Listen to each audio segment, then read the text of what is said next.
கர்த்தரும்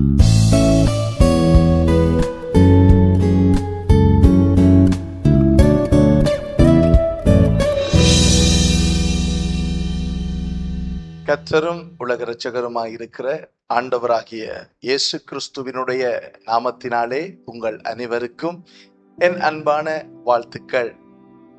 வெகு நாட்களுக்கு பின்பதாக ஒரு ஒளிப்பதிவின் வாயிலாக கர்த்தருடைய வார்த்தையை உங்களோடு சேர்ந்து தியானிப்பதற்கும் உங்களோடு பகிர்ந்து கொள்வதற்கும் கர்த்தர் நமக்கு கொடுத்திருக்கின்ற இந்த அருமையான சந்தர்ப்பத்துக்காக, இந்த வாய்ப்புக்காக நான் கர்த்தரை துதிக்கிறேன். இன்றைய நாளிலும் கூட இந்த வேளையிலே நாங்கள் தேவனுடைய வசனத்தை தியானிக்க இருக்கிறோம், வாசிக்க இருக்கிறோம், படிக்க இருக்கிறோம், கற்றுக்கொள்ள இருக்கின்றோம். ஏனென்றால் இந்த கடைசி நாட்களிலே திருச்சபைகளிலே, ஊழியங்களிலே கர்த்தருடைய வசனத்துக்கு கொடுக்கப்பட வேண்டிய முக்கியத்துவம் குறைந்து கொண்டு போகிறதை நாம் அனைவரும் நன்கு அறிந்திருக்கிறோம். ஆகையினால் நாம் உற்சாகம் உள்ளவர்களாய் முழுமனதோடு கர்த்தர் சகல பிரஸ்தாபங்களை பார்க்கிலும் அவருடைய வார்த்தையை அவர் உயர்த்தி இருக்கின்றார் என்று சொல்லி வேதம் சொல்லுகிறது. அதனாலே நாமும் அவர் கனப்படுத்துகின்ற, எல்லாவற்றிற்கு மேலாகவும் உயர்த்தி வைத்திருக்கின்ற அவருடைய வார்த்தையை நாம் கற்றுக்கொள்ள வேண்டியவர்களாய் இருக்கிறோம். ஆகையினாலே வாருங்கள், சேர்ந்து இந்த ஒளிப்பதிவின் வாயிலாக வேதத்தை படிப்போம், ஆண்டவரை குறித்து இன்னும் அறிந்து கொள்ளுவோம். அவருக்கூடாக, அவருக்குள்ளாக நாம் இன்னும் அதிகமாய் வளர்ந்து அவரோடு இருக்கிற உறவிலே நாம் நீடித்து இருக்கும்படிக்கு, நிலையானவற்றை தேடும்படிக்கு ஆண்டவருடைய வசனத்தை நாம் கற்றுக்கொள்ளுவோம். இன்றைய நாளிலும் கூட வேத தியானத்திற்காக நான் தெரிந்து கொண்டிருக்கின்ற வேத பகுதி என்னவென்றால், ஆமோஸ் தீர்க்கதரிசியினுடைய புத்தகம் 5வது அதிகாரம் 23வது வசனம். நாம் அந்த வசனத்தை வாசிப்போம். அந்த வசனத்தின் வாயிலாக இன்றைய நாளிலே, இந்த வேளையிலே பரிசுத்த ஆவியானவர், அவர்தான் வேத எழுத்துக்களின் ஆசிரியர், வேத புத்தகத்தின் எழுத்தாளராக இருக்கிறார். அவர் நம் ஒவ்வொருவரோடும் என்ன விடயத்தை, என்ன காரியத்தை இடைப்பட்டு பேச விரும்புகிறார் என்று நாம் தியானித்து ஆராய்ந்து பார்த்து கற்றுக்கொள்ளுவோம். இந்த வசனம் இப்படியாக சொல்லுகிறது. கர்த்தர் ஆமோஸ் தீர்க்கதரிசி மூலமாக இஸ்ரவேல் ஜனங்களுக்கு பேசுகிற வார்த்தை, உன் பாட்டுக்களின் இரைச்சலை என்னை விட்டு அகற்று, உன் வீணைகளின் ஓசையை நான் கேட்க மாட்டேன். நம்ம எல்லோருக்கும் தெரியும், ஆமோஸ் ஒரு அற்புதமான தீர்க்கதரிசி. அவர் ஒரு தீர்க்கதரிசிகளுடைய குடும்பத்திலே பிறந்து வளர்ந்து வந்தவர் அல்ல. அவர் ஒரு ஆசாரிய குடும்பத்திலே, அதாவது லேவி கோத்திரத்திலே பிறந்து வளர்ந்த ஒரு ஆசாரியனும் அல்ல. அவர் யூதா என்று அழைக்கப்பட்ட இஸ்ரவேலின் தெற்கு பகுதியிலே ஒரு மேய்ப்பனாக தன்னுடைய தொழிலை அவர் செய்து கொண்டு வந்தார். அவருக்கு காட்டாத்தி மர தோட்டமும் அந்த பிரதேசத்திலே இருந்தது. மேய்ப்பன் என்று சொல்லும் பொழுது, நாம் இலங்கையிலே, இந்தியாவிலே வசிக்கிறவர்கள் எங்களுடைய ஊரிலே ஆடுகளை மாடுகளை மேய்க்கின்ற அப்படிப்பட்ட நபர்களைப் போல நாம் ஆமோஸ் தீர்க்கதரிசியை நினைத்து விடக்கூடாது. அவர் மெய்ப்பனாக இருந்ததுக்கு அவர் வளர்த்த ஆடுகள் அது எப்படிப்பட்டது என்றால், உயர்தரமான நொக்கோட் என்று அழைக்கப்படுகின்ற ஆட்டு வர்க்கத்தை சேர்ந்த ஆடுகளாக காணப்படுகிறது. இப்படியாக இருந்த இந்த மனுஷனைத்தான் ஆண்டவர் என்ன செய்கிறார் என்றால், தன்னுடைய வார்த்தைகளை போய் நம்முடைய ஜனமாகிய இஸ்ரவேல் ஜனத்துக்கு அறிவிக்கும்படிக்கு அழைக்கிறார். ஏனென்றால் சாலமோன் ராஜா கர்த்தரை விட்டு பின்வாங்கி தேவனுக்கு பிரியமில்லாத, ஆண்டவருக்கு பிரியமில்லாத அருவருப்பான விக்கிரகங்களையும் விக்கிரக கோயில்களையும் ஆண்டவரே வாக்குத்தத்தம் பண்ணப்பட்டு ஆண்டவரே இஸ்ரேல் ஜனங்களுக்கு கொடுத்ததுமான தேசத்துக்குள்ளே அவன் கொண்டு வந்து கோயில்களை கட்டினான் என்று வேதத்திலே பார்க்கிறோம். கடைசி நாட்களிலே அவன் பின்வாங்கி போனான் என்று வேதத்திலே பார்க்கிறோம். அப்படியான நேரத்திலே ஆண்டவருடைய நியாய தீர்ப்பு இஸ்ரவேல் தேசத்திலே வந்தது. அந்த நியாய தீர்ப்பு வந்ததினாலே இஸ்ரவேல் தேசம் எப்படி ஆனது என்று சொன்னால், வட பகுதி ஒரு தேசமாகவும் தென்பகுதி ஒரு தேசமாகவும் பிரிக்கப்பட்டது. சாலமோனுடைய குமாரனாகிய ரெகோபெயாம் தெற்கு பகுதி, அந்த பகுதியை யூதேயா என்று அழைப்பார்கள், யூதா என்று அழைப்பார்கள். இந்த பிரதேசத்தை அவன் ராஜாவாக இருந்து ஆட்சி செய்து கொண்டிருந்தான். வடக்கு பகுதியை பார்க்கும் பொழுது அங்கே சாலமோனுடைய ஊழியக்காரனுடைய மகனாகிய ஊழியக்காரனாய் இருந்த யெரொபெயாம் அந்த 10 கோத்திரத்தையும் ஆட்சி செய்து வந்தான். வட பகுதியிலே அதை இஸ்ரேல் என்று அழைத்தார்கள் வேதாகமத்திலே காலத்திலே. அந்த பகுதியிலே 10 கோத்திரமும், தெற்கு பகுதியிலே யூதா என்று அழைக்கப்பட்ட பகுதியிலே 2 கோத்திரங்களும் பிரதானமாக காணப்பட்டது. அந்த 2 கோத்திரங்களும் யூதா, பெஞ்சமின், அவர்களோடு சில லேவியர்களும் அங்கே காணப்பட்டார்கள். இப்படியாக இருக்கும் பொழுது இந்த வட பகுதியிலே இருந்த இஸ்ரேல் ஜனங்கள் ஆண்டவருடைய வார்த்தையை விட்டு வழி விலகி கர்த்தருக்கு விரோதமான காரியங்களை செய்து தேவனுக்கு அருவருப்பான விக்கிரகங்களை வழிபட்டு தேவனுக்கு பிரியமில்லாத காரியங்களை தேசத்துக்குள்ளே கொண்டு வந்தவர்களாய் காணப்பட்டார்கள். இப்படியாக இவர்கள் இருக்கும் பொழுது தேவன் என்ன செய்கிறார்? கர்த்தர் என்ன செய்கிறார் என்றால் ஆமோஸ் தீர்க்கதரிசி யூதா என்று அழைக்கப்படுகின்ற அந்த தென் பகுதியை சேர்ந்தவர். இவரை வட பகுதிக்கு அனுப்புகிறார் தீர்க்க தரிசனம் உரைக்கும்படியாக. இங்கே இருந்து போன ஆமோஸ் எடுத்த உடனேயே தீர்க்க தரிசனத்தை உரைக்காமல் அவர் என்ன செய்கிறார் என்றால் இஸ்ரேல் ஜனங்களை நோக்கி நியாய தீர்ப்பை குறித்து பேசுகிறார். கர்த்தருடைய நியாய தீர்ப்பு, கர்த்தருடைய கோபம் மூண்டிருக்கின்றது. அந்த கோபம் அங்கே மூண்டிருக்கிறது என்று சொல்லி பார்த்தால் என்று பேசும் பொழுது அங்கே இருக்கிற அந்த இஸ்ரேல் ஜனங்கள் யாருக்கு இந்த நியாய தீர்ப்பு என்று அவர்கள் உற்சாகமாக காது கொடுத்து கேட்கும் பொழுது, முதலாவதாக தமஸ்கு இன்றைய சிரியா தேசத்துக்கு விரோதமாக அவர் தீர்க்க தரிசனம் உரைக்கிறார். இரண்டாவதாக காசா என்று அழைக்கப்படுகின்ற பெலிஸ்தியர்களுடைய பிரதேசத்துக்கு விரோதமாக தீர்க்க தரிசனம் உரைக்கப்படுகிறது. அதற்கு பின்பதாக தீரு, ஏதோமியர்கள், அம்மோனியர்கள், மோவாபியர்கள், யூதா. அதற்கு பின்பதாகத்தான் எந்த பிரதேசத்துக்கு, எந்த தேசத்துக்கு தீர்க்க தரிசனத்தை உரைக்க ஆமோஸ் அழைக்கப்பட்டாரோ அந்த பிரதேசத்து ஜனங்களுக்கு, இறுதியாக இஸ்ரவேல் ஜனங்களுக்கு அவர் தீர்க்க தரிசன வார்த்தைகளை பேசுகிறார். அவர் பேசிய வார்த்தைகளில் ஒன்றைத்தான் நான் இப்பொழுது உங்களுக்கு வாசித்து காண்பித்தேன். உன் பாட்டுக்களின் இரைச்சலை என்னை விட்டு அகற்று, உன் வீணைகளின் ஓசையை நான் கேட்க மாட்டேன். இந்த ஜனங்கள் எப்படி இருந்தார்கள் என்றால், இவர்கள் தங்களுடைய இஷ்டப்படி வாழ்ந்தார்கள், தங்களுடைய விருப்பத்தை செய்தார்கள், கர்த்தருடைய வார்த்தையை புறக்கணித்தார்கள், ஆண்டவருடைய நியாய பிரமாணத்தை அசட்டை பண்ணினார்கள், விக்கிரகங்களை வழிபட்டார்கள், பிசாசுகளை வழிபட்டார்கள். பிசாசுகளுக்கும் விக்கிரகங்களுக்கும் கர்த்தர் கொடுத்த தேசத்திலே, கர்த்தர் ஏற்படுத்தின அந்த தேசத்திலே, அந்த நிலத்திலே கோவில்களை, பலிபீடங்களை அமைத்து வழிபட்டு வந்தார்கள்.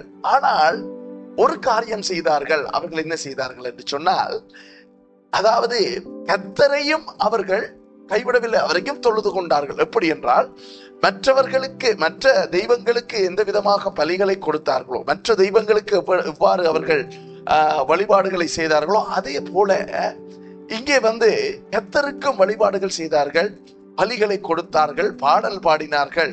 வேதாகமத்திலே நீங்கள் பார்க்கும் பொழுது ஆண்டவரை ஆசரிப்பு கூடாரத்திலே அல்லது தேவாலயத்திலே ஆராதிக்கிற அந்த முறைமையை முதலாக வேதாகமத்திலே அறிமுகப்படுத்தியவர் யார் என்று சொல்லி பார்த்தீர்களானால், தாசனாகிய தாவீது. கர்த்தருடைய இருதயத்துக்கு ஒப்பான மனுஷன், தேவனுடைய ராஜாவாக தேவனாலே ராஜாவாக ஏற்படுத்தப்பட்ட அந்த மனுஷன். நீங்கள் அதை 1 நாளாகமம் 15வது அதிகாரம் 16வது அதிகாரத்திலே நீங்கள் வாசிக்க முடியும்.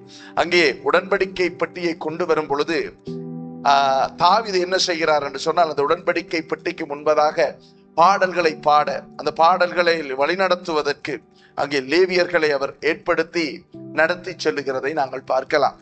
அப்படியாக இருக்கும் பொழுது இங்கே இஸ்ரேல் ஜனங்கள் என்ன செய்தார்கள்? மற்ற அந்நிய தெய்வங்களை வழிபட்டு கொண்டு இந்த கர்த்தருக்கும் பலியிட்டார்கள், பாடல்கள் பாடினார்கள். ஏனென்றால் அவர்களுடைய சிந்தனை எப்படி என்றால், இவர்கள் எகிப்திலே இருந்த பொழுது இவர்களுடைய சிந்தனை எப்படிப்பட்டதாக இருந்ததோ, எகிப்தில் இருக்கும் பொழுது இஸ்ரேல் ஜனங்களுடைய சிந்தனை எப்படி இருந்தது என்று சொன்னால், எகிப்தியருடைய கடவுளையும் வழிபட்டு கொண்டு எங்களுடைய குலதெய்வம், எங்களுடைய குடும்ப தெய்வம் ஆபிரகாம், ஈசாக்கு, யாக்கோபுடைய தெய்வம் என்ற ஒரு தெய்வமும் எங்களுக்கு இருக்கிறது என்று சொல்லி அவர்கள் வழிபட்டு வந்தார்கள். அப்படியே இஸ்ரேல் தேசத்திலே இப்படியான ஒரு காரியத்தை செய்தார்கள்.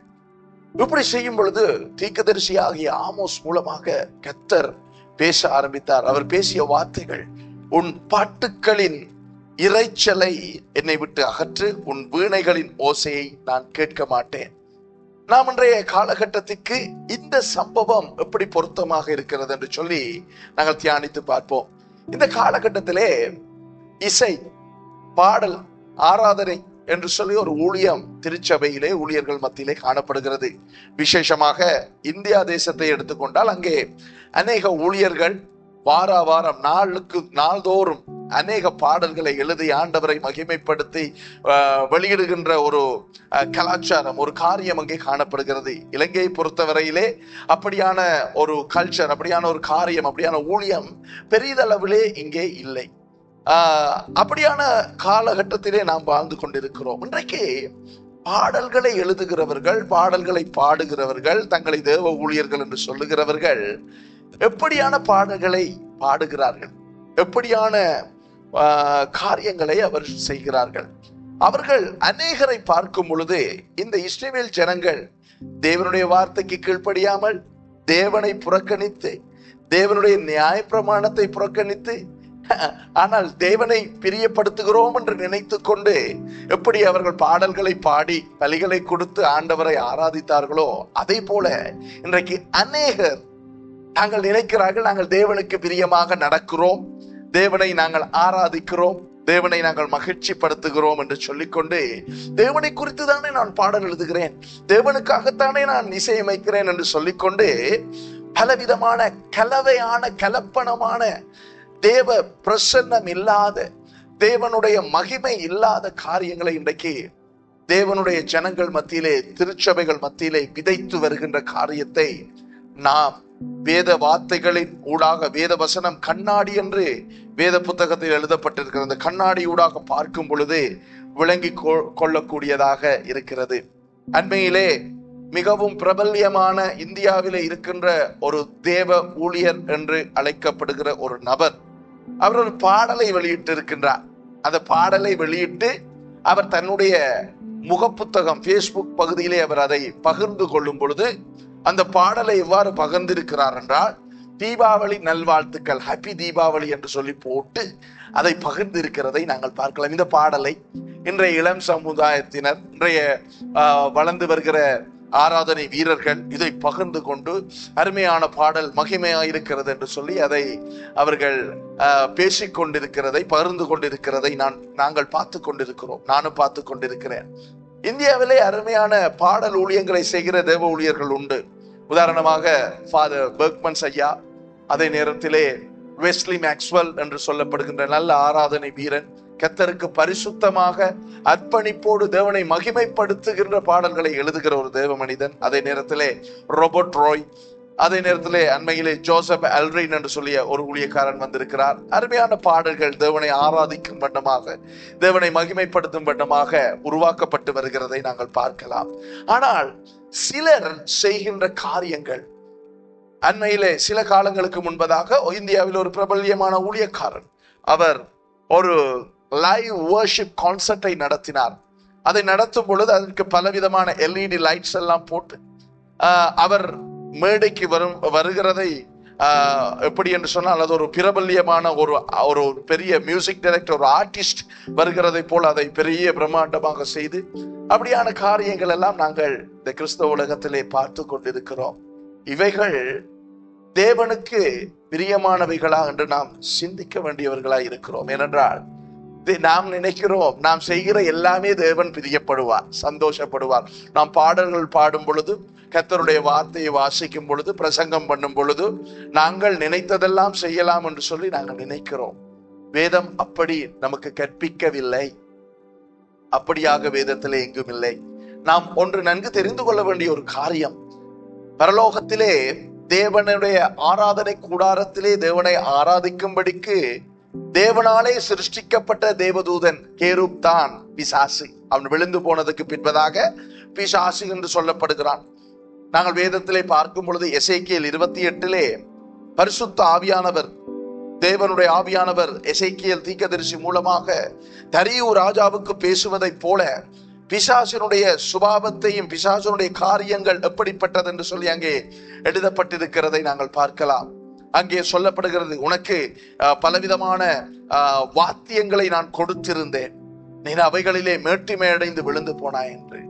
இசை நல்ல ஒரு காரியம், அழகான காரியம், ஆனால் அது ஆபத்தானதும் கூட. ஆகையினாலே தேவ பிள்ளைகளாகிய நாங்கள் பிரியமானவர்களே விழிப்புள்ளவர்களாய், நாம் எச்சரிக்கை உள்ளவர்களாய், தெளிந்த புத்தி உள்ளவர்களாய் இருக்க வேண்டும். ஏனென்றால் வேதம் சொல்லுகிறது, தெளிந்த புத்தி உள்ளவர்களாய் இருங்கள். ஏனென்றால் உங்களுடைய எதிராளியான பிசாசானவன் எவனை விழுங்கலாம் என்று கர்ச்சிக்கிற சிங்கத்தை போல அவன் பகை தேடிக் கொண்டிருக்கின்றான். ஏனென்றால் தேவனுடைய வசனம் மிகவும் முக்கியம். அநேக சபைகளிலே தேவனுடைய வசனத்துக்கு பதிலாக பாடல்கள் இன்றைக்கு இடம் பிடித்திருக்கிறதை நாங்கள் பார்க்கலாம். நமக்கு தெரியும், தேவனாலே ஏற்படுத்தப்பட்ட ராஜாவாகிய சவுல், அவனும் நினைத்தான், ஆண்டவருக்கு ஆடுகளை மாடுகளை கொன்றை பலியிட்டால் சரி, அதெல்லாம் வேலை முடிந்தது என்று நினைத்தான். ஆனால் தீர்க்கதரிசியாகிய சாமுவேல் மூலமாக கர்த்தர் பேசும் பொழுது சவுலுக்கு சொன்னார், நீ நினைக்கிறாய் பலி முக்கியம் என்று, பலியை பார்க்கிலும் கீழ்ப்படிதலே மிக மிக அவசியமாயிருக்கிறது. ஆகையினாலே அன்பானவர்களே, இந்த ஒளிப்பதிவை பார்க்கிற நீங்கள் சிந்தியுங்கள், பலமுறை சிந்தியுங்கள். தேவ ஊழியர்களாயிருந்தால் எல்லா பாடல்களையும் உங்களுடைய திருச்சபைக்குள்ளே கொண்டு வர வேண்டாம். எல்லா இசையையும் உங்களுடைய திருச்சபைக்குள்ளே கொண்டு வர வேண்டாம். அது உங்களுடைய மந்தைகளை, உங்களுடைய ஆடுகளை, உங்களுடைய திருச்சபைகளை, உங்களுடைய ஜனங்களை பிழையான தவறான காரியத்துக்குள்ளே வழிநடத்தக்கூடியதாக இருக்கும். ஆகையினால் நாம் தெளிந்த புத்தி உள்ளவர்களாய் இருக்க வேண்டும். எந்த இசை, எந்த பாடல் தேவனையும் தேவ பிரசன்னத்தையும் நாம் உணரும்படிக்கு, தேவ மகிமையும் நாம் நம்முடைய வாழ்க்கையிலே உணரும்படிக்கு, தேவனை ஆராதிக்கும்படிக்கு நம்மை வழி நடத்துகிறது என்பதை நாம் பகுத்து ஆராய்ந்து அறிந்து அவைகளை நாம் நம்முடைய ஜனங்களுக்கு கொடுக்க வேண்டியவர்களாய் இருக்கிறோம். எல்லாவற்றையும் கொண்டு வர வேண்டாம். எல்லாம் தேவனால் உண்டாய் இருக்கிறது, தேவனாலே தான் கொடுக்கப்பட்டிருக்கிறது என்று நீங்கள் சிந்திக்க வேண்டாம். எச்சரிக்கையா இருங்கள். ஒருவேளை ஆராதனை ஊழியங்கள், இசை ஊழியம் செய்கிறவர்கள் நீங்கள் என்னிடத்திலே ஒரு கேள்வி கேட்கலாம், உங்களுக்கு என்ன பாஸ்டர், உங்களுக்கு என்ன தெரியும் இசை ஊழியத்தை பற்றி, உங்களுக்கு ஏதாவது முன் அனுபவம் இருக்கிறதா என்று ஒரு கேள்வி கேட்கலாம்.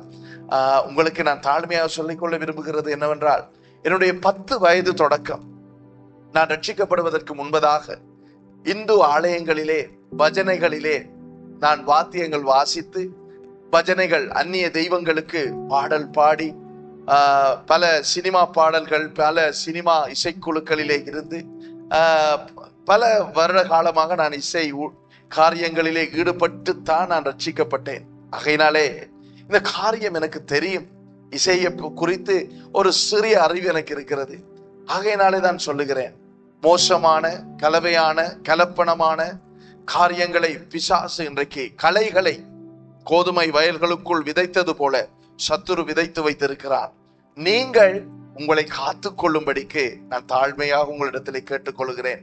ஏனென்றால் நீங்கள் இவைகளிலே பிடிபட்டு, இவைகளிலே வஞ்சிக்கப்பட்டு, இவைகளினாலே சிக்கொண்டே நீங்கள் பின்வாங்கி போனால் வேதம் சொல்லுகிறது, உங்களை மீண்டுமாக திருப்புவது கூடாத காரியம் என்பதாக. சிந்தியுங்கள், தியானியுங்கள், இரைச்சலை அகற்றுங்கள், பாட்டுக்களை வீணைகளை அகற்றுங்கள்.